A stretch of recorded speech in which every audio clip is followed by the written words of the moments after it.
So if you had to come up with one overarching theme of what Bojack Horseman's all about, I'd say it's happiness and why certain individuals struggle so much to find it and why for other individuals it's just automatic. And if you look at the three main characters, I'd say on the show, Diane, Bojack, and Princess Carolyn, really when we follow their storyline, it's really all about them just struggling to be happy and to achieve this thing that people like Todd and Mr. Peanut Butter just come so naturally to them. And the show says so many different interesting things about happiness, so I'll delve into what are the different things the show says about happiness and whether or not they're true. So the show says a lot of different things about happiness, but the one thing it's consistent about and constantly nails home is how often achieving your goals and having different things happen to you that you think are going to make you happy end up not changing your happiness at all. And this is absolutely true. It's been studied. You can look it up. It's called the Hedonic Treadmill. Basically, people are born with a certain genetic set point for happiness, and this is your baseline level of happiness. And no matter what happens to you, whether it's something like winning the lottery or losing control, losing the ability to walk and losing your legs, you will have a temporary shift in happiness, but in a surprisingly rapid amount of time, you will go back to that baseline level of happiness and be no more or less happy than you were before this monumental life-changing event. An event so life-changing, most people will never experience anything close to an event as life-changing as winning the lottery. So think about it. If you can win the lottery and that won't make you happy, you'll go back to the same level of happiness. What hope do most people have of really changing their happiness? Because most of us will never really achieve anything close to winning the lottery. So there's the very bleak view that you really can't do anything to change your happiness, that how you're born and the happiness that you're born with, that's the happiness you're basically going to have for the rest of your life.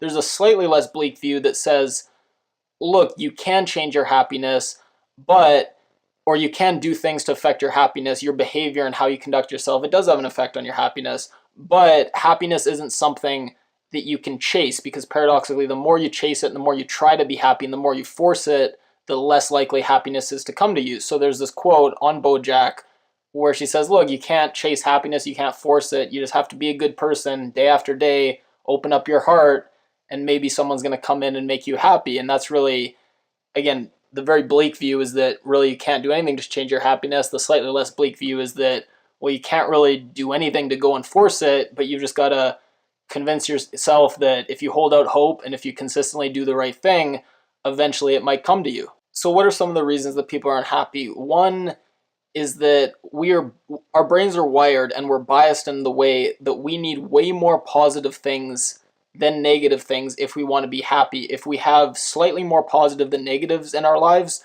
we're going to be unhappy. There's a ratio where you have to hit and outweigh the negatives by a certain amount of positives to be happy. And it's interesting when Princess Carolyn is like, I could say 10 positive things to you and one negative, and you only focus on the negative.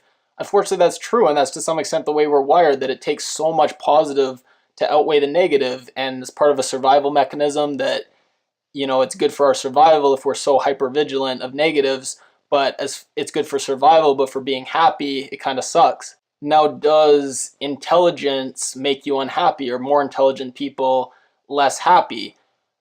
I don't think that's true, but I do think that if you have flaws, if you have things you're guilty about, if you have things that you wish were different, being intelligent and being very self-aware of these things can make it much harder for you to be happy than someone who might have the same flaws, the same problems, the same issues, but less awareness and understanding of them. And in Diane's book, she writes about Bojack. She says he constantly fills the air with words, as so many of us who are intelligent enough to see the things wrong but are unwilling or unable to really change. And that's Bojack's problem, is that he's very smart, surprisingly self-aware, sometimes not, but a lot of times very self-aware of the shitty things he does, but for whatever reason he can't change. And that's in some ways the most miserable position to be in of all, where you realize how bad things are, you realize how bad your behavior is, but you have the intelligence but not the will to change them. And at one point Bojack says, that's just one of the 10 billion horrible things that's constantly going through my mind at all times. And you get the sense that one of the reasons he drinks and uses drugs is to some extent just turn down his mind and try to become a little less self-aware, a little less intelligent, for lack of a better word. Now, there's two other things that the show touches on about happiness. They're a little more optimistic. So, one thing they touch on is how pretending to be happy